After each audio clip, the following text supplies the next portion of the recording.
بسم اللہ الرحمن الرحیم۔ اللہ تبارک و تعالیٰ کے پاکیزہ نام سے آغاز کرتے ہیں جو بہت مہربان نہایت رحم والا ہے۔ درس بخاری کا سلسلہ جاری ساری ہے اور پچھلے پروگرام میں 2178 اور 2189 نمبر حدیث پاک جو ایک ساتھ امام بخاری نے ذکر کی تھی، اور اسی کے تناظر میں پھر ہم یہ ذکر کر رہے تھے کہ حضرت ابو سعید خدری رضی اللہ تعالیٰ عنہ کا موقف تو یہ تھا کہ موزونی مکیلی اشیاء کو ہم جنس کے ساتھ جب آپ خرید و فروخت کرتے ہیں تو دو صورتوں میں بیع جائز ہوتی ہے، یا دو شرائط کے ساتھ بیع جائز ہوتی ہے، وزن دونوں کا برابر ہو اور نقد ہو۔ اگر وزن میں کمی بیشی ہو یا ادھار ہو تو سود ثابت ہوگا۔ جبکہ حضرت ابن عباس رضی اللہ تعالی عنہ حضرت اسامہ رضی اللہ تعالیٰ عنہ سے سن کر یہ موقف رکھے ہوئے تھے کہ اگر موزونی مکیلی اشیاء ہوں ادھار میں سود ہوگا، بس کمی بیشی کے ساتھ آپ ہم جنس کو بھی لے دے سکتے ہیں۔ اس میں پھر یہ وضاحت علماء نے فرمائی کہ حضرت اسامہ رضی اللہ تعالیٰ عنہ کو ایک غلط فہمی تھی، غلط فہمی کے مس انڈرسٹینڈنگ ہو گئی تھی، اور انہوں نے اسی کے مطابق اس حدیث کو لیا، آگے بیان کیا۔ حضرت ابن عباس نے اس حدیث کو لے کر بغیر تحقیق کے آگے بیان کیا تھا۔ حضرت اسامہ رضی اللہ تعالیٰ عنہ نے کہاں پر آپ سے صرف نظر ہوا، وہ یہ کہ آپ نے ایک سائل نے کویسچن کیا تھا، وہ نہیں سن سکے تھے۔ سائل نے پوچھا تھا یا رسول اللہ اگر میں سونے کو چاندی کے بدلے میں اور اس طرح گندم کو کھجور کے بدلے میں لیتا ہوں، حالانکہ دو مختلف جنسیں ہیں، تو کیا یہ جائز ہوں گی؟ تو اب یہ سوال نہیں سنا حضرت اسامہ نے۔ سرکار جواب دیتے ہوئے کہا کہ گویا کہ ان کے بارے میں فرمان ہے کہ غیر ہم جنس کو جب دو گے تو سرکار نے فرمایا کہ بیع میں ادھار ہو تو سود ہے، بس یہ سرکار نے ادھار ہو تو سود ہے۔ حضرت اسامہ نے یہ لے لیا۔ اب یہ ایک غلط فہمی ہو گئی تھی کہ سائل کا سوال اگر پتہ ہوتا تو کبھی غلط فہمی نہ ہوتی۔ یہی ابن عباس رضی اللہ تعالیٰ عنہ نے حدیث لے کر اس کو بیان کرنے لگے۔ حضرت ابو سعید خدری رضی اللہ تعالیٰ عنہ نے اس پر اعتراض کیا، اور پھر حضرت ابن عباس نے اپنے قول سے رجوع کیا، جو میں نے ایک طویل حدیث مختلف حوالوں سے آپ کو پچھلے پروگرام میں ذکر کی تھی، کہ جس کا خلاصہ یہی تھا کہ حضرت ابو سعید خدری رضی اللہ تعالیٰ عنہ نے حضرت ابن عباس سے فرمایا کہ آپ کمی بیشی کے ساتھ سونے کے چاندی کے بدلے میں بیع کو جائز کہتے ہیں، حالانکہ یہ صحیح نہیں ہے، آپ اللہ سے ڈریے۔ کیوں؟ وجہ اس کی یہ ہے، پھر حدیث سنائی کہ نبی کریم صلی اللہ علیہ وسلم ایک دفعہ اجوا کھجوریں کھانا چاہتے تھے۔ ام سلمہ رضی اللہ تعالی عنہا نے 8 کلو عام کھجوریں بھیجیں ایک انصاری کے ہاتھ کی، اس کے بدلے اجوا لے آؤ۔ وہ مہنگی کھجوریں تھیں، وہ 4 کلو آئیں اس کے بدلے۔ انہوں نے سرکار کی خدمت میں پیش کیا، سرکار نے ایک اٹھائی، پوچھا کہاں سے آئی ہیں؟ انہوں نے بتایا کہ اس طریقے سے ہم نے خرید و فروخت کی ہے، تو آپ نے فرمایا اس کو میرے سامنے سے ہٹا لو، کیونکہ جب ہم جنس چیزیں ہوں اور مکیلی ہوں تو پھر یہ نقد ہوں، ادھار نہ ہوں اور وزن میں برابر ہوں، تب یہ جائز، ورنہ سود ہوگا۔ اب جب حضرت ابو سعید خدری رضی اللہ تعالیٰ عنہ نے حدیث بیان کی تو میں نے آپ کو بیان کیا تھا کہ حضرت ابن عباس رضی اللہ تعالیٰ عنہ نے سن کے کہا، اے ابو سعید، اللہ آپ کو جزا میں جنت عطا فرمائے، آپ نے مجھے وہ حدیث یاد دلا دی جس کو میں بھول چکا تھا۔ میں اللہ سے استغفار کرتا ہوں اور اس کی طرف توبہ کرتا ہوں۔ اس کے بعد حضرت ابن عباس رضی اللہ تعالی عنہما اضافے کے ساتھ بیع کو شدت سے منع کرتے تھے۔ یہ ہے ہمارے بزرگوں کی عظمت، بہت بڑی عظمت۔ توجہ نہیں رہی تھی، حدیث ذہن میں نہیں رہی تھی۔ حضرت اسامہ کی حدیث سے استدلال کر لیا تھا۔ حضرت اسامہ کو خود تھوڑی سی غلط فہمی ہوئی تھی، کویسچن نہیں سنا، صرف جواب سن کر آپ نے اس کو بیان کیا جو ایک خاص صورت سے متعلق تھا، اور آپ نے اس کو عام جواب سمجھا۔ لیکن شان یہی ہوتی ہے عالم کی کہ جب وہ اپنی غلطی پر مطلع ہو جائے تو ڈٹے نہیں، اس پہ جم نہ جائے، اس پہ اکڑ نہ جائے، اسے قبول کر لے۔ اب بعض اوقات ایسا ہوتا ہے کہ دو موقف ہوتے ہیں، ایک تو ہوتا ہے کہ غلطی ہے، ٹھیک ہے، مسلمہ مسئلہ تھا، ثابت شدہ مسئلہ تھا، آپ کی توجہ نے رہی، آپ نے اس کو بیان کیا، اور بعد میں کسی نے کہا آپ نے غلط بیان کر دیا۔ یہ تو غلط بیان کر دیا، اس غلطی کا ازالہ تو ہونا چاہیے کہ آپ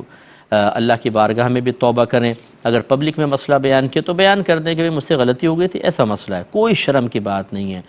میں 17 سال سے احکام شریعت پروگرام کر رہا ہوں، ہزاروں لاکھوں بلکہ کہوں تو بلا مبالغہ جائز ہوگا کہ 17 سال تک میں نے ٹی وی کے پروگرام میں شاید کئی ہزاروں کا جواب دیں گے، چلو لاکھوں تک نہیں تو کئی ہزاروں کے جواب دیے ہوں گے، اور زندگی میں تو لاکھوں کے، لیکن اس کے باوجود اس چیز کا اعتراف کرنے میں ہمیں کوئی شرم محسوس نہیں ہوتی کہ ہم سے مسٹیک ہو سکتی ہے۔ ہم کوئی معصوم عن الخطا تو نہیں ہے، نہ فرشتے ہیں نہ نبی ہیں، ہم ایک عام امتی ہیں۔ ہم تو صحابہ بھی نہیں ہیں، ہم تو ولایت کا دعویٰ بھی نہیں کرتے، ایک عام آدمی ہیں ہم، غلطی ہو سکتی ہے،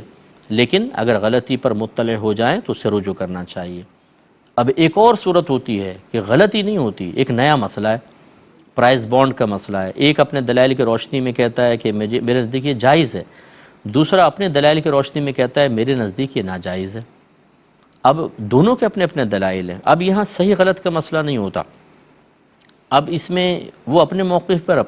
پر ہے۔ ہاں یہاں ایک چیز سے فیصلہ ہو سکتا ہے کہ جمہور کس طرف ہیں، میجورٹی کس طرف ہے۔ جب کسی مسئلے میں فقہا کا اختلاف ہو جائے تو جس طرف اکثر فقہا ہوں، اکثر سے مراد زیادہ تعداد میں ہوں، پھر سمجھ لیں حق اسی سائڈ پر ہوتا ہے، دوسروں کو قبول کر لینا چاہیے، لیکن اگر وہ قبول نہ کریں تو ٹھیک ہے، ان کی مرضی ہے۔ جیسے ڈیجیٹل کیمرے سے پکچر کا مسئلہ ہے، آپ موبائل سے پکچر کھینچتے ہیں، ڈیجیٹل کیمرے سے کھینچتے ہیں، آپ لیپ ٹاپ کے اندر آپ کا کیمرہ لگا ہوتا ہے، اس سے آپ پکچر بنا لیتے ہیں اور پھر اس کا پرنٹ آؤٹ نہیں نکالتے، اس کے بارے میں کیا حکم ہے؟ تو ہم جیسے میں اور بہت سارے علماء ہیں وہ اس کو جائز کہتے ہیں، وہ کہتے ہیں کہ یہاں حقیقتاً تصویر بنتی ہی نہیں ہے، یہ تو پکسلز ہوتے ہیں، چھوٹے چھوٹے خانے ہوتے ہیں، پھر مشینری گویا کہ ان خانوں کو متشکل کر کے ایک صورت سی بنا دیتی ہے، حقیقتاً کوئی پکچر بنتی ہی نہیں ہے، اس لیے آپ پوری مشینری کھول کر دیکھ لیں آپ کو پکچر نظر نہیں آئے گی، جیسے نیگیٹو پہ ثبت ہو جاتی ہے، ایسے اس میں تو نہیں ہوتی۔ اور بعض کہتے ہیں کہ نہیں ہم یہ نہیں مانتے، بس وہ پکچر تو نظر آ رہی ہے، بس یہ تصویر کے حکم میں حرام ہوگی، یہ اختلاف ہو سکتا ہے۔ اب میجورٹی کی طرف دیکھنا چاہیے، جو اعلیٰ حضرت امام اہل سنت رضی اللہ تعالی عنہ نے بھی اصول بیان کیا کہ جب فقہا کے مابین اختلاف ہو جائے تو پھر اکثریت کو دیکھا جاتا ہے، اکثریت مسلمانوں کی میجورٹی جو ہے وہ اس کی جواز کی قائل ہے، اکثر یعنی اگر 100 عالم لے لیں تو شاید 2 انکار کرتے ہوں گے، 98%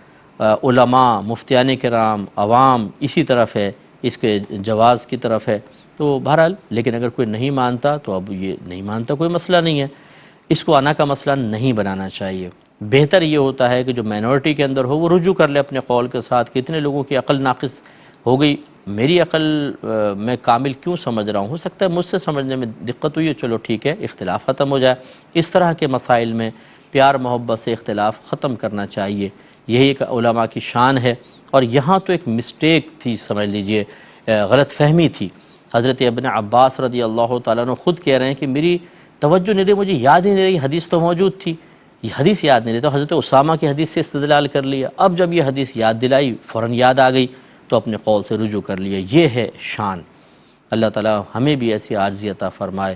اور خصوصاً اپنے بڑے بزرگوں کے سامنے عاجزی کے ساتھ ہی رہنے کی توفیق عطا فرمائے کہ اگر ہماری کوئی غلطی ظاہر ہوتی ہے اور واقعی غلطی ہو تو پھر ہمیں رجوع کر لینا چاہیے۔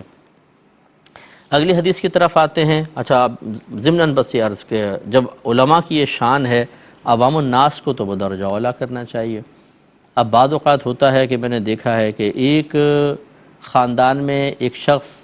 یا ایک دوست کہہ رہا ہے کہ جی میں نے دیکھا یہ فلاں عالم کی کلپ ہے، یہ فلاں کتاب میں مسئلہ لکھا ہوا ہے، لیکن عوام الناس کی انانیت اتنی زبردست ہوتی ہے، بولتے نہیں میں تو نہیں مانتا ہوں، بس جب میں کہہ رہا ہوں وہ صحیح ہے، حالانکہ دلیل پیچھے کوئی بھی نہیں ہوتی۔ یہ ضد آپ کو تباہ کر دے گی۔ اگر کوئی میرے ایسے بھائی بہن سن رہے ہوں،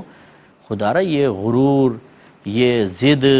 یہ ڈھیٹ پن، یہ انانیت کا موقع نہیں ہے، سرنڈر کرنے کا موقع ہے۔ ٹھیک ہے یار تم جیتے میں ہارا، آپ صحیح کہہ رہے ہیں، واقعی عالم دین کہہ رہے ہیں، میں مان لیتا ہوں، ورنہ آپ کا پھر آپ کے موقف پہ کوئی واضح دلیل تو ہو۔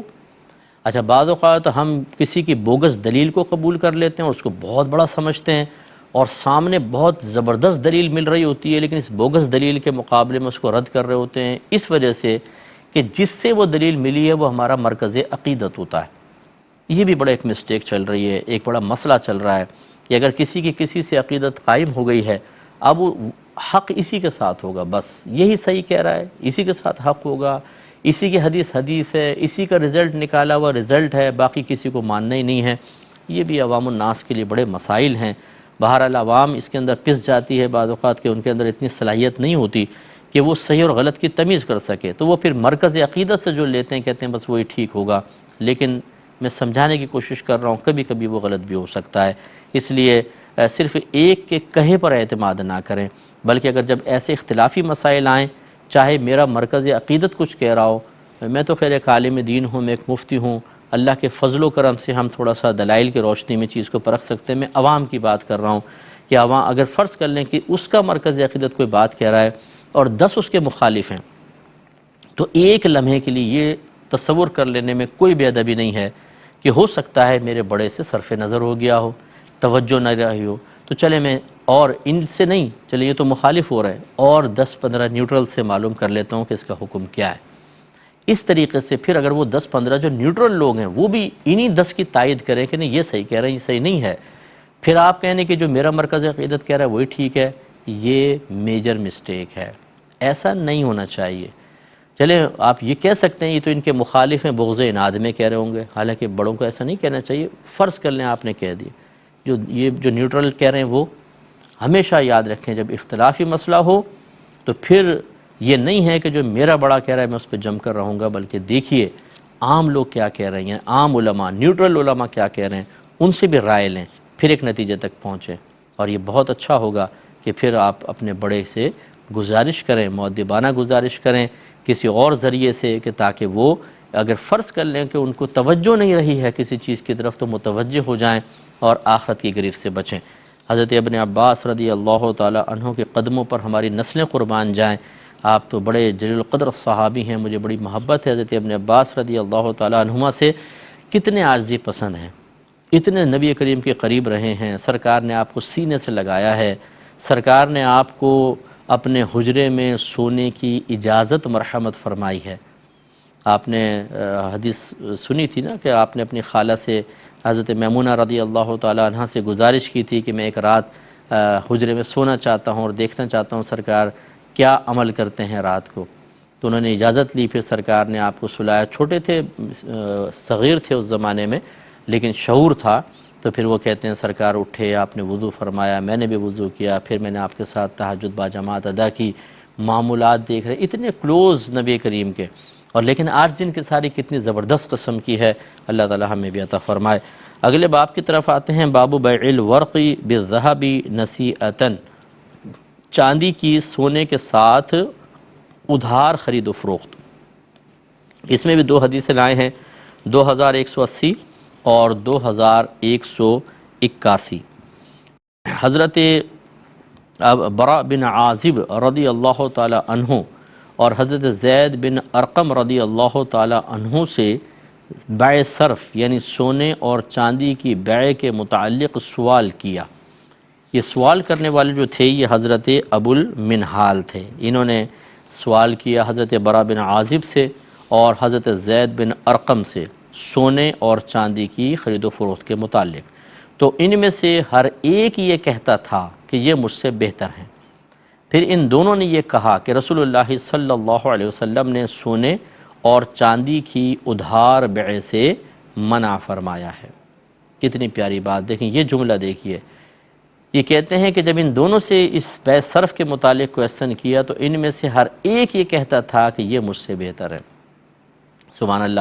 یہ ہونا چاہیے کہ ہم آج دن کی سارے کے ساتھ اگر کوئی صاحب علم ہے اس کی بزرگی کو تسلیم کر لیں، یہ بڑی بات ہوتی ہے، لیکن مجال ہے کہ جو ہم تو کہتے ہیں سب سے بڑا بزرگ میں ہوں، باقی سارے چھوٹے ہیں،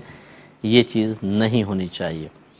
اگلے باب کی طرف آتے ہیں، باب بیع الذهب بالورق یدن بیدن، سونے کی چاندی کے ساتھ نقد بیع کی جائے، اس کا باب 2182 نمبر حدیث پاک ہے، اور حضرت عبد الرحمن بن ابی بکرہ اپنے والد سے روایت کرتے ہیں، ابو بکرہ رضی اللہ تعالیٰ عنہ سے، کہ نبی کریم صلی اللہ علیہ وسلم نے چاندی کی چاندی کے ساتھ اور سونے کی سونے کے ساتھ بیع سے منع فرمایا، مگر یہ کہ وہ برابر برابر ہو، اور ہمیں حکم دیا کہ ہم سونے کو چاندی کے بدلے اور چاندی کو سونے کے بدلے جس طرح چاہے خرید لیں۔ اب یہاں پر بس یہ حدیث تو آپ مضمون تو آپ سنتے چلے آ رہے ہیں، یہاں پھر وہی بات کا اعادہ ایک میں کرنا چاہوں گا۔ جب آپ ایک موضوع سے متعلق حدیث پڑھتے ہیں اس سے نتیجہ نہ نکالیے گا، اور بہت ساری حدیثیں اس موضوع سے متعلق دیکھنی ہوتی ہیں۔ کتنی حدیثیں آ رہی ہیں دیکھیں، اگر آپ ایک حدیث سے نتیجہ نکالیں گے تو مثلا اسی کو لے لیجئے، نبی کریم نے فرمایا چاندی کی چاندی کے ساتھ اور سونے کی سونے کے ساتھ بیع سے سرکار نے منع فرمایا، مگر یہ کہ وہ برابر برابر ہو۔ برابر برابر کا ادھار کا تو ذکر ہی نہیں ہے اس میں، حالانکہ ادھار بھی نہیں ہونا چاہیے، نقد ہونا چاہیے۔ تو یوں بعض اوقات ایک حدیث میں کچھ چیز ذکر ہوتی ہے، کچھ نہیں ہوتی۔ اب ہم اس کو لے لیتے ہیں، یعنی عوام لے لیتی ہے، اس ایک جو شرط ہے اسی کو سمجھتی یہ سب کچھ ہے، دوسری شرط جو اور جگہ بیان ہوئی ان کے پیش نظر نہیں ہوتا، نتیجہ غلط ہوتا ہے۔ اور پھر جو سرکار نے فرمایا اور ہمیں یعنی راوی کہتے ہیں اور ہمیں حکم دیا کہ ہم سونے کو چاندی کے بدلے اور چاندی کو سونے کے بدلے جس طرح چاہے خرید لیں۔ اب جس طرح چاہے خرید لیں کا مطلب کیا ہے؟ اب دوسری حدیث سے ملائیں تو اس کا مطلب یہ ہوگا کہ چونکہ غیر ہم جنس ہیں، ادھار منع ہوگا، وزن میں چاہے کمی بیشی کر لیں، تو یہ مطلب ہے کہ وزن جس طرح چاہے خرید لیں، چاہے یہ 5 کلو ہے یا 1 کلو ہے، جائز ہوگا، یہ کہنے کا مطلب ہے۔ ادھار تو ادھر بھی منع ہوتا ہے۔ تو یوں بعض اوقات حدیثوں میں ایک چیز بیان ہوتی ہے، دوسری چیز نہیں بیان ہوتی، چند شرائط ذکر کر دی جاتی ہیں، مزید شرائط نہیں بیان ہوتی، تو ایک حدیث سے آپ نتیجہ کبھی مت نکالیے، اس سے متعلق تمام حدیثیں آپ کے سامنے ہوں، پھر آپ ایک نتیجہ نکال سکتے ہیں۔ اس کا مطلب یہ ہوا اب اگر آپ کوئی حدیث پڑھتے ہیں اور نتیجہ غلط نکال لیتے ہیں، آپ گناہ گار ہوں گے۔ اسی طریقے سے اگر ایک عالم دین ہے، ایک نتیجہ نکال کر آپ کو بتا رہا ہے بہت ساری حدیثوں کا، جیسے فقہاء نے لکھا ہوتا ہے، لیکن آپ نے یہ ایک حدیث پڑھی ہے اور اس کو بنیاد بنا کر آپ عالم کو غلط سمجھنے لگ جائیں، یہ ایک اور بہت بڑی بے ادبی ہوگی کہ نتیجہ غلط نکالا اور اس کو غلط نتیجے کو بنیاد بنا کر ایک عالم دین کو بھی آپ غلط کہہ رہے ہیں، تو دو غلطیاں ہو گئیں۔ اور پھر آپ نے چونکہ علم صحیح نہیں سیکھا، اس وجہ سے آپ یہ گناہ کر رہے ہیں، تیسری غلطی ہو گئی، تو کتنے گناہ گار ہو سکتے ہیں۔ اس لیے علم دین باقاعدہ سیکھنا چاہیے، اور خصوصاً احادیث کے باب میں کبھی مشورہ نہیں دوں گا۔ بعض لوگ کہتے ہیں میں نے حدیث میں یہ پڑھا، فلاں پڑھا، عوام الناس نہ کرے خدا را۔ آپ ایک حدیث سے کوئی نتیجہ نکالیں گے اور آپ کو پتہ بھی نہیں ہوگا کہ اس سے متعلق دوسری حدیثیں موجود ہیں، اور یہ بھی نہیں پتہ ہوتا بعض اوقات کہ یہ جو حدیث آپ کے سامنے، اس کا حکم تو منسوخ ہو چکا ہے، اس کے بعد نبی کریم صلی اللہ علیہ وسلم نے دوسری حدیثیں بیان فرمائی ہیں۔ جیسے ایک حدیث میں سرکار نے فرمایا قربانی کی گوشت کے بارے میں کہ کوئی 3 دن سے زیادہ گوشت اپنے پاس نہ رکھے۔ اب آپ بتائیے اگر صرف یہ حدیث آپ پڑھ لیں تو آپ تو کہیں گے کہ ابے بھائی یہ تو ہم تو بہت بڑے گناہ کر رہے تھے اتنے عرصے سے، کیونکہ نبی کریم نے تو 3 دن کے اندر اندر گوشت کو تقسیم کرنے کا حکم دیا ہے۔ لیکن اگر آپ اس کے بعد دوسری حدیث پڑھ لیتے، نبی کریم صلی اللہ علیہ وسلم نے ارشاد فرمایا کہ پہلے میں نے تمہیں منع کیا تھا کہ قربانی کے گوشت جمع نہ کرو، اب میں تمہیں اجازت دیتا ہوں کہ تم دوستوں کو دو، گھر میں رکھو، جمع کرو یا تقسیم کرو۔ یہ مفہوم حدیث کا۔ اب اس کا مطلب اس حدیث نے پہلی حدیث کو منسوخ کیا۔ علماء فرماتے ہیں وہ پہلی والی حدیث شروع ایام کی تھی، جب صحابہ ہجرت کر کے آئے تھے، قربانی کا حکم آیا تو نبی کریم نے فرمایا، اس وقت چونکہ گوشت کی کمی تھی، کھانے کی کمی تھی، فرمایا کوئی جمع کر کے نہ رکھے، تقسیم کرو تاکہ زیادہ تر بھائیوں تک پہنچ جائے۔ اس کے بعد جب اللہ نے فراوانی دی، ہر ایک تقریباً قربانی کر رہا ہے، تو فرمایا اب چاہے رکھو چاہے تقسیم کرو۔ اب امید ہے کہ آپ میری بات سمجھیں گے۔ وآخر دعوانا ان الحمد للہ رب العالمین۔